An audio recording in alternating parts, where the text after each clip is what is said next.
Bonjour, je m'appelle Marianne Alexandre et je suis autrice et illustratrice de la bande dessinée Lothaire-Flamme.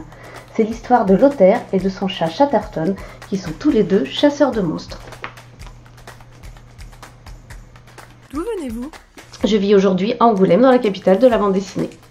À quel âge avez-vous commencé à écrire ou à dessiner? Je dessine depuis que je sais tenir un crayon, comme la plupart des enfants. Et comme beaucoup d'illustrateurs et d'illustratrices, je fais partie de ces adultes qui n'ont jamais cessé de dessiner. Étiez-vous une enfant imaginative et créative? J'étais une enfant imaginative et créative, mais j'ai surtout eu la chance d'avoir une grande sœur qui l'était aussi. Ensemble, on a fait des tas de projets créatifs, un journal, des cahiers de jeux, des romans, des bandes dessinées. C'était vraiment extraordinaire.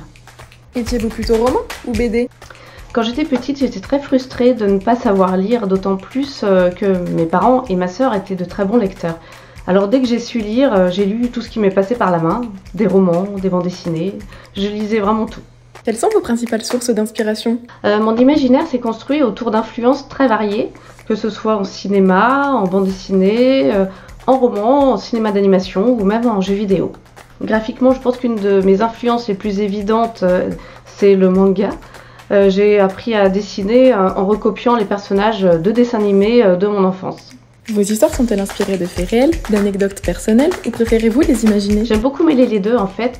Mes histoires sont principalement fictionnelles, mais j'aime bien distiller des petites anecdotes, des symboles inspirés de la vie réelle. Quand avez-vous publié votre premier livre et quel était son titre? Mon premier livre s'appelle Le Royaume Blanc. Il est d'ailleurs basé sur une anecdote de mon enfance, même si c'est une histoire purement fictionnelle. Il est sorti en 2011, ce qui fait maintenant déjà 10 ans. Quel est le style de BD sur lequel vous préférez travailler? J'aime travailler sur des histoires d'aventure avec un peu de fantastique et un peu d'humour. Où et quand préférez-vous écrire ou dessiner? Alors c'est ici que tout se passe en fait. C'est là, c'est l'endroit où je dessine et où j'écris principalement. Je passe presque toutes mes journées, du matin jusqu'à tard le soir, à dessiner. Pour ce qui est d'inventer des histoires, c'est quelque chose qui se passe plus en tâche de fond.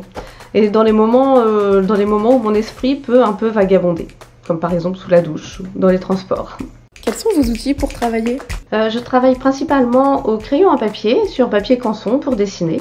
Et pour ce qui est de la couleur, eh bien, je passe à la tablette graphique.